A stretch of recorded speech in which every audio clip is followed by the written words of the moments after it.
Hi there, David Bush here. Welcome back to Buschistory. Today we're going to be taking a look at the Obama administration, but before we get there, a bit of an advertisement. You can get additional information on all of my presentations at www.bushhistory.net, and you can also find me on iTunes. Just look under Bush History, and there's quite a few podcasts on different aspects of American history. But nevertheless, today let's take a look at the Obama administration. So we have the Obama administration, 2009 to 2017. It's important to remember, presidents are elected in even years and serve in odd years. So we are now, about 2 years after President Obama left office. I figured we'd give some time to reflect on his administration, and now let's take a look if we can. So here we go. Barack Obama, the 44th President of the United States. He's born in 1961, and his term of office 2009 to 2017. A quote, "Change will not come if we wait for some other person or some other time. We are the ones we've been waiting for. We are the change that we seek." So let's take a look and see what he's talking about exactly. In 2009, we are in the middle of the Great Recession, the worst financial disaster the United States had faced since the Great Depression. And it was an ugly time for sure. Homes were being foreclosed on left and right. Big Wall Street companies are going out of business. There's a cry for the government to do something. It's the waning days of the Bush administration in 2008, heading into 2009, and the economy is in free fall. And this is the America that Barack Obama is going to inherit. Investment houses and banks were failing, people were losing their jobs, and woe is me, the government has to do something. The only comparison we have is the Roosevelt administration during the Great Depression. And there's an interesting cartoon about this. On the left you see 1935, Franklin Roosevelt and public works programs, people yelling and screaming. It says conservatives underneath it. Generally there's a lot of federal expense involved in social programs. And on the right, we have year 2010, job creation, temporary jobs, and we have the Tea Party movement and more conservatives screaming and yelling about it. I guess in the end, it depends on your point of view. Does the government do something when people are suffering, or does the government do nothing when people are suffering and hope that it works itself out? So the question is, does Obama deliver on his promises to save the economy? Take a look. This is GDP, gross domestic product. The sum of all goods and services produced in a country over a period of time is the gross domestic product. Well, take a look. Starting in 2003, the red line is rising. We are rising. And in 2007, we hit the apex of the GDP under the George W. Bush administration. And then it falls off drastically in 2008 and into 2009. And then it starts to pick up again starting in 2009. So if you just take a look at GDP, the Obama administration was very successful in getting us out of the Great Recession. But there's always more to consider. The firsts for Barack Obama. First, he's the first African-American president, and they made a very big deal out of that. He's the first president born outside the 48 contiguous states. He was born in Hawaii, and there's some people that believe he wasn't even born in Hawaii. He's the first multiracial president, first president to publicly endorse same-sex marriage, first president to have a Catholic vice president in Joe Biden, first president to appoint a former first lady to the cabinet, that would be Hillary Clinton, and the first president to appoint a Latino American to the Supreme Court, Sonia Sotomayor. His immediate issues, you have the global financial crisis, also known as AKA the Great Recession. We have this shadow banking system, and I have some of these things in red because they require a bit of an explanation. There's the banks that we all know, big signs on streets, big billboards and things like that. And then there's the stuff that's going on underneath those banks, the hidden trading, the wheeling and dealing in back rooms. It was called the shadow banking system, and that banking system, be actually even hard to call it a banking system, was a series of wheeling and dealing, really, more than anything else. But that wasn't subject to federal regulation.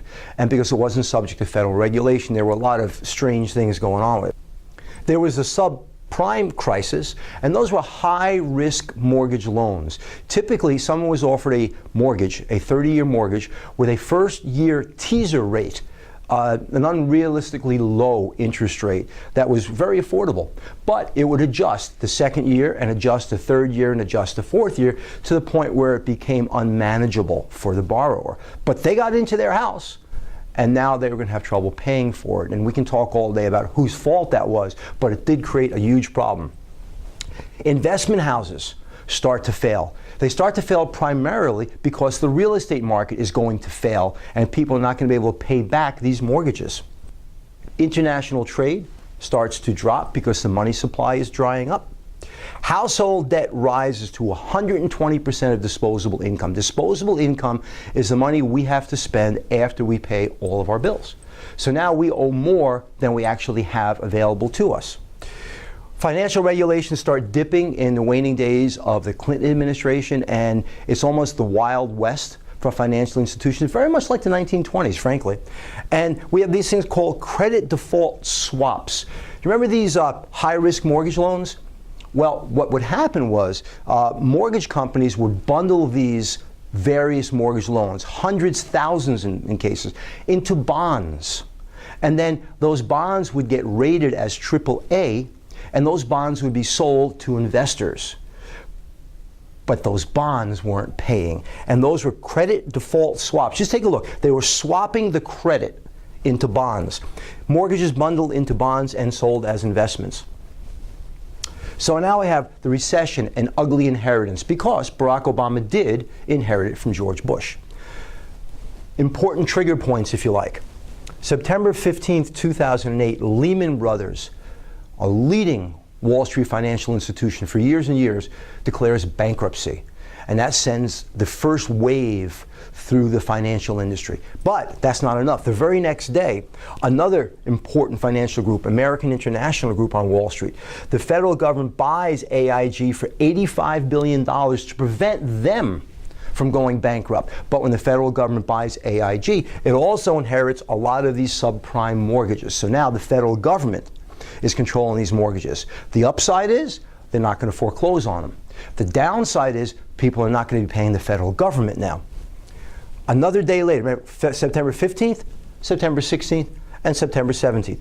Due to losses from Lehman's bankruptcy, investors fled mutual funds. So now people are pulling money out of these various Wall Street institutions, and now money is starting to dry up. Well, if money's drying up, that's going to impact on trade. It's going to impact on credit. And frankly, it's going to impact on consumer confidence. Just a week later, September 26, Washington Mutual declares bankruptcy. Washington Mutual was one of the largest banks in the country and specifically specializing in mortgages. And on September 29, 2008, Congress rejects a Wall Street bailout. Congress was thinking about injecting money into Wall Street to save these banks and to save these investment houses. But there was strong impetus and strong desire not to do that. Let them fail. A lot of people cried out, why should we bail out the rich people? So on September 29th, keep track of the date, on September 29th, Congress rejects the bailout and the stock market drops 770 points. It was a huge drop. Now take a look at the timeline again. On September 15th, Lehman Brothers, September 16th, AIG, September 17th. You have people pulling out of mutual funds, September 26th. Washington Mutual declares bankruptcy. And on September 29th, look at this. Wait, 14 days later, 2 weeks later, Congress says, no, go ahead, fail. But October 3rd, just a few days later, Congress authorizes the $700 billion bailout plan. Now, this is important for a couple of reasons. First of all, it happens during the Bush administration. This is not an Obama administration plan. This is a Bush plan. But Barack Obama and John McCain suspended their campaigns in a show of bipartisan interest and support for bailing out the economy to work with the Bush administration and supported this bailout plan. The unemployment rate rose from 5% in 2008 to 10% by late 2009. So a 100% increase in the unemployment rate in 1 year. That's incredible. 7 million people were unemployed in 2008, 15 million in 2009. A friend of mine has a bad joke about this. He says, a recession is when your friend loses a job. A depression is when you lose your job. Things were not going well. And then we have a picture here of Barack Obama and George Bush working together to solve this, which is actually, if it had been better times, it would have been cool to see the outgoing president and the incoming president working together. It was still cool to see them working together, but times are really, really tough.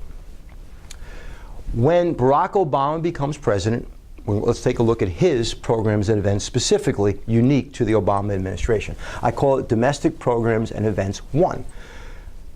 One of the early things he does in 2009, he sponsors something called the American Recovery and Reinvestment Act. It's called a stimulus package. And the idea behind this stimulus package was to give a lot of money to states and cities around the country to do immediate shovel-ready jobs. Put people back to work. Shades of the New Deal with the Civilian Conservation Corps. Lots of jobs very quickly for people. $831 billion. Mixed success. Overall, it did work, but there were people very critical of monitoring where the money was going. The point was to preserve and create jobs, to assist those who were most impacted, to provide investments needed to increase economic efficiency. They wanted to build roads. They wanted to fix bridges. They wanted to do things like that, non-exportable jobs that people could work on immediately. Transportation, environmental protection. Monies went to state and local governments to budget and essential services. It saved layoffs in major cities of major city services. It did a lot. It also was going to increase the deficit. 2, very, very controversial, was the auto bailout. The 3 major domestic auto companies, General Motors, Chrysler, and Ford, all 3 were in trouble. General Motors was bad, Chrysler was worse, and Ford, oddly enough, not as bad as either one. So Ford is not going to participate in this auto bailout. They're not going to take any money from the federal government. However, GM and Chrysler too, $85 billion went to both companies in stock purchases to prevent the 2 companies from going out of business, prevent this huge amount of layoffs. I don't know how many people actually work in the automobile industry and all of the related industries. General Motors doesn't make tires, but Goodyear does, as an example. And then it's rubber businesses and the transportation for all of those materials. Prevented bankruptcy, liquidation, and mass layoffs. 3 million jobs were estimated to be saved. The United States Treasury became the major shareholder in GM, so now we have the government as the principal shareholder in General Motors. And of course, people are screaming socialism, socialism, socialism. However, if you worked for GM, you were screaming, thank you, thank you, thank you. Again, it depends on where you're standing in the room on these various issues. Chrysler was ultimately bought by Fiat, an Italian company. It was a negotiated deal to help save Chrysler, but Chrysler still took bailout money from the federal government. Both companies had to lower costs and eliminate non-profitable expenses, so they got rid of secondary companies. A good example is General Motors got rid of Saab and Saturn, and ultimately Oldsmobile. They just didn't need them. They were duplicate companies within General Motors, so they got rid of them, and they became leaner and meaner. Pontiac as well. $70.42 billion was ultimately repaid through increased sales. So a lot of the money put into the automobile industry was repaid to the federal government. The final job estimate was 3.57 million jobs were saved. That's quite a few jobs. Now, detractors still said they should have failed, that GM wouldn't have gone out of business, that Toyota would have bought them or Honda would have bought them. We don't know. We don't know. The problem is you have that ongoing debate about individual responsibility versus what is the role of government.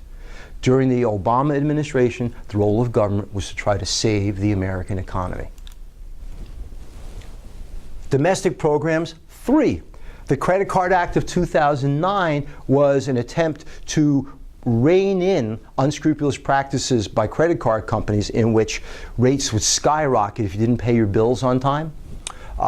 The Dodd-Frank Consumer Protection Act established the Consumer Financial Protection Bureau, and that was all about monitoring how money was lent and what were called predatory lending practices.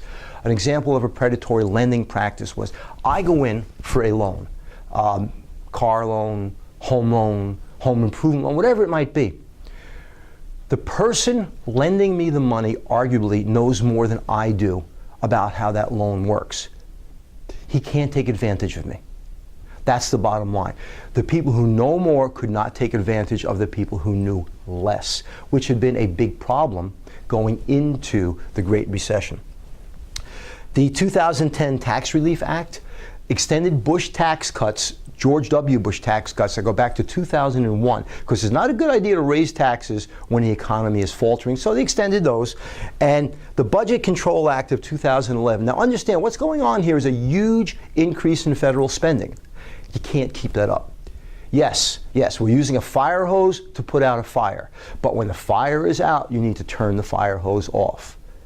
You know, the comparison there is we're using a lot of federal money, a lot of borrowing to try to save the American economy. But once the economy starts to recover, you have to back off on that federal spending. You just can't keep it up. So that's the Budget Control Act of 2011. And it essentially says that if Congress cannot reach a decision and a deal by 2013 to rein in spending and control the economy better, something called sequestration is going to begin in 2013. And that's going to be mandatory budget cuts of a variety of federal services and services by local governments as well that are receiving federal money.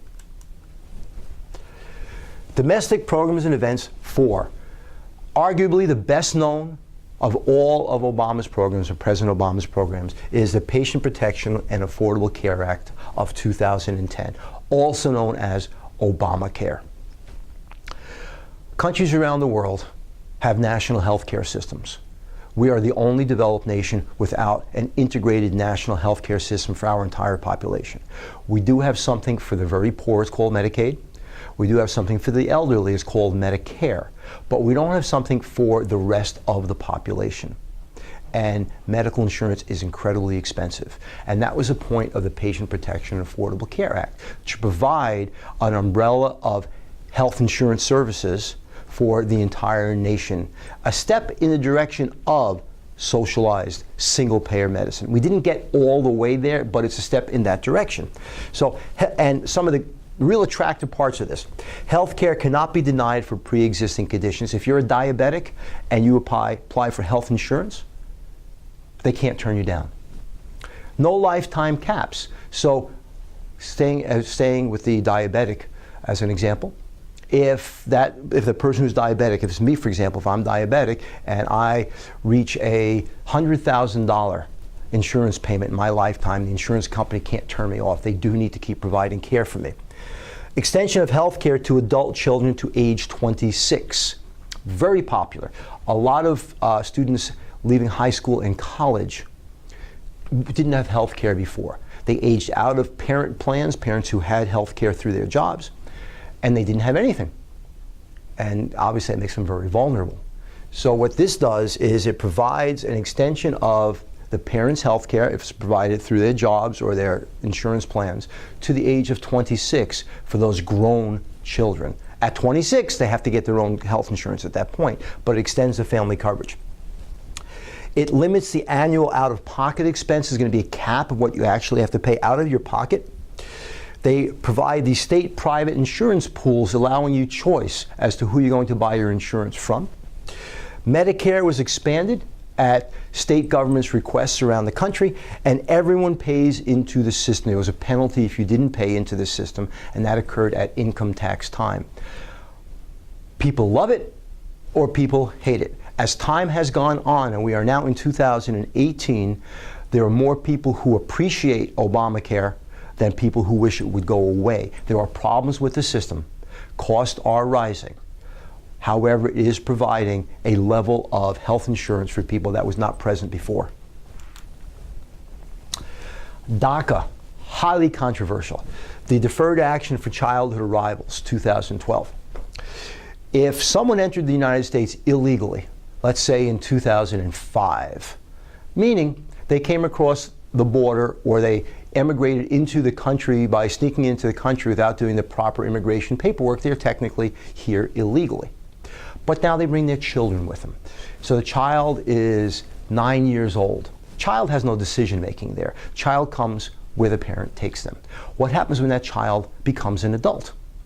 Are they automatically deported from a nation that they now believe is home? That's what DACA is all about. deferred action for childhood arrivals. It allows children who were brought into the country when their parents came in illegally to stay in the country on a 2-year renewal plan while they work towards citizenship. Now we have the Lilly Ledbetter Fair Pay Act of 2009. Now you would think in 2009 women and men would be on pay parity for the same jobs. Not so. In 2018, still not true. There is still a notable difference between the amount that men get paid and women get paid for the same job. I do think it's about 80% for a woman of what a man makes in the same job at this point. It has improved. I'd have to look up that number to be more exact, but I think that's about where it is. Then a Clinton era program called the Don't Ask, Don't Tell Act.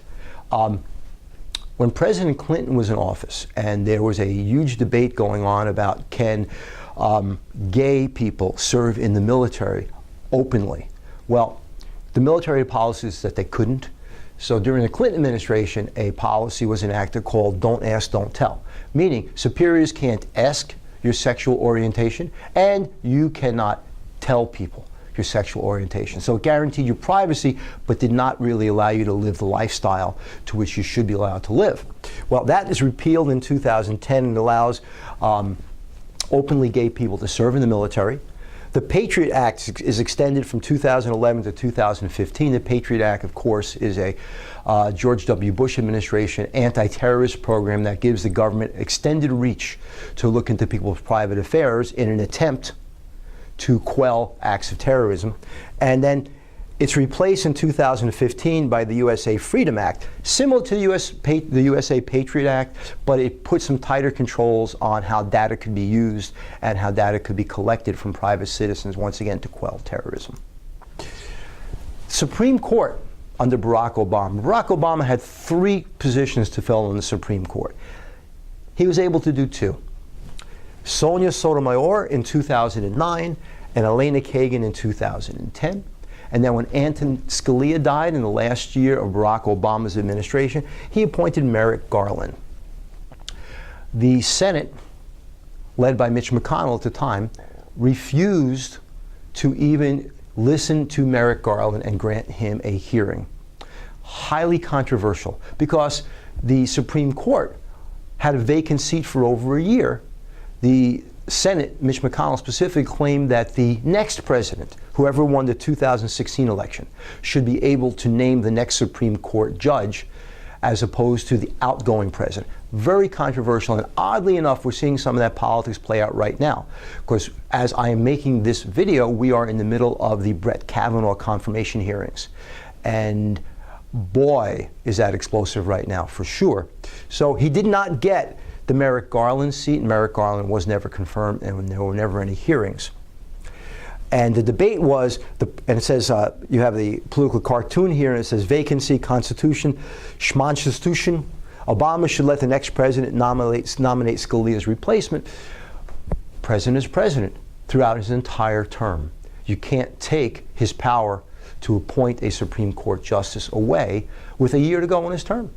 Supreme Court has the responsibility to advise and consent. So they never granted Merrick Garland a hearing, and that's coming back to rue them right now. And this great Kavanaugh debate certainly is wrapped up in part of that. Now we go to international programs and events under Barack Obama. Free trade agreements. We established the United States-Colombia Free Trade Agreement. It's actually a Bush-era agreement that's implemented in 2012. Panama, another free trade agreement with Panama in 2012. South Korea, another Bush-era agreement that's implemented in 2012. And the Trans-Pacific Partnership, arguably the most controversial of the international trade agreements. It was signed, but never ratified by the Senate and withdrawn by President Trump in 2017. President Obama was a globalist. He believed in global trade and global cooperation. There are people who do not share that view, and that's fine, different opinions, but nevertheless, these are his international programs. Again, United States-Colombia Free Trade Agreement, Panama Free Trade Agreement, South Korea Agreement, and the Trans-Pacific Partnership. We also have START. START is the Strategic Reduction of Nuclear Testing and Programs. It's a new nuclear reductions with Russia in 2010. It's an agreement with Vladimir Putin. We have the Paris Climate Change Agreement in 2015, huge international agreement to reduce carbon emissions. And of course, the United States is a principal player in the amount of carbon emissions. Then we have the ongoing issue in Iraq. We're going to take troops out, we're going to put troops back in. We find out that the government of Iraq and the military of Iraq is really not able to support maintaining order in Iraq, so troops come in and out during the Obama administration, and Afghanistan is a similar play pretty much. The war in Afghanistan has been going on since 2001. We withdrew troops in 2014. We had to put troops back in 2015. It continues to be a quagmire. They call Afghanistan the death of empires, or the graveyard of empires, actually, more importantly. No one has ever succeeded in Afghanistan. There's no reason to believe that we're going to change that. We got Osama bin Laden in 2011. The Obama administration ultimately authorized a raid that caught and killed Osama bin Laden in 2011, and that took 10 years, obviously, from 2001 to get him. We normalized relations in Cuba in 2014. That was a long time in coming. There's been some pullback under the Trump administration, but we still have normalized relations with Cuba, and people are able to travel to and from Cuba. ISIS rose in 2014 amongst the civil war or the revolution in Syria, depends on how you want to term it. And then we have the Iran agreement in 2015. The Iran agreement basically allows Iran to have access to Iranian funds that are held in American banks going all the way back to the 1979 siege in Tehran. Well, we froze those assets when Iranian relations went south, so to speak. And we agreed to unfreeze those assets in 2015 if Iran would agree to turn around and stop processing materials for nuclear weapons and stop their nuclear weapons program. Iran agreed, so there was a crack in the ice, so to speak, in 2015 with Iran, and countries in Europe signed on to it as well. Again, the Trump administration does not think it was a great deal, and they have unraveled that deal between the United States and Iran. European countries are still conforming to that deal, and Iran so far is still holding to their aspect and their agreements that were part of that deal. President Obama faced significant opposition among the opposition party, and the opposition party was the Republicans. Obama rides into the presidency on a wave of optimism and public support following the 2008 election. Well, most of that support was from the liberal side of the aisle and certainly Democrats. In January of 2009, January 27, 2009, right after Inauguration Day, House Speaker John Boehner instructs Republicans to resist the Obama agenda. He does not want Obama to get his programs through. Here's an exact quote: "We're going to do everything, and I mean everything we can to do to kill it. Stop it, slow it down, whatever we can." And that's John Boehner. Again, an exact quote. "We're going to do everything, and I mean everything we can do to kill it, stop it, slow it down, whatever we can." And that's John Boehner. And a second quote: "The single most important thing we want to achieve is for President Obama to be a one-term president." And Mitch McConnell said that in 2010. So here you have the Speaker of the House and Mitch McConnell, the leader of the Republicans in the Senate, basically telling all Republicans to resist the Obama agenda. All of this is going to be a problem for President Obama, a significant problem, because in 2010 the House of Representatives goes Republican, and in 2014 the Senate goes Republican. So for the last 2 years of the Obama presidency, he's going to deal with a legislative branch that's dominated by the opposition party. And here you have John Boehner and Mitch McConnell. So now we go a little further, and in 2010, you see the Republicans win the House of Representatives, just as I said a second ago, and in 2014, the Republicans win the Senate. So now President Obama is facing a hostile legislative branch to his agenda. There's significant opposition to the Affordable Care Act, immigration, budgets, Syria, Iran, all of those things. The Republicans are now going to take up and battle against Barack Obama. So what a president does when he has a legislative branch that he has difficulty working with, he issues a lot of executive orders. And that's exactly what President Obama is going to do. He's going to start issuing executive orders, and DACA is an example of an executive order. The problem with executive orders is they may function as law, but they're only in place until the next administration decides to change them. They are not law, they are directives, and that's the difference. The Senate then blocks the nomination of Merrick Garland in 2016, so the Republicans have done a pretty good job in the last couple of years of the Obama administration of trying to stop Barack Obama's agenda. And political cartoon here shows Barack Obama putting his head in the mouth of Iran, and that's the way the Republicans viewed the Iranian deal. So in summary, healthcare, the Affordable Care Act. Over 20 million have gained insurance since 2011. That is a significant amount of people that have insurance now that did not have it in 2011. The environment and the Paris Climate Change Agreement. We joined 185 countries around the world to help reduce greenhouse gases. As I said, we have withdrawn from the agreement, but the rest of the countries in the world have not. And we don't fully withdraw until 2020, so we can still change our position on that. The Trans-Pacific Partnership has failed. We are not part of it, but again, we can always rejoin those things. And the Iran nuclear pact. We are arguing with Iran on the international stage on an almost daily basis, I should say, it seems.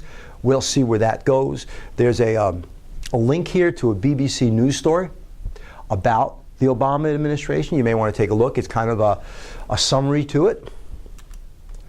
Now, by the numbers, in 2009, unemployment was 10%. That's the first year of the Barack Obama administration. In 2017, last year, this is the beginning of the Trump administration, it's 4%. So unemployment drops by 6%. The deficit in 2010, following all of the stimulus programs and ideas, the deficit is $1.3 trillion. It's a lot of money. But in 2017, when President Obama leaves, it's $666 billion, essentially cut in half. So deficit decreases.